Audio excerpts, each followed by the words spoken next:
ప్రతి మనువు స్వర్గంలో ముందే ముడిపడుతుందా? ఆ మాటే నిజమైతే ఈ చట్టం విడగొడుతుందా?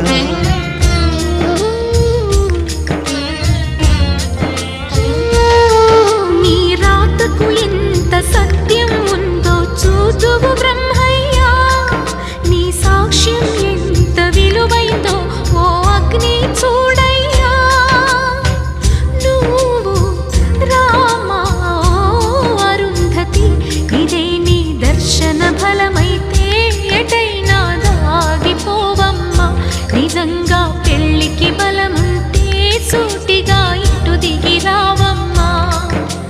పందిరి వేసిన ఆకాశానికి ఇవ్వమ్మా ఆహ్వానం, పీటను వేసిన ఈ నేలమ్మకి ఇవ్వమ్మా ఆహ్వానం.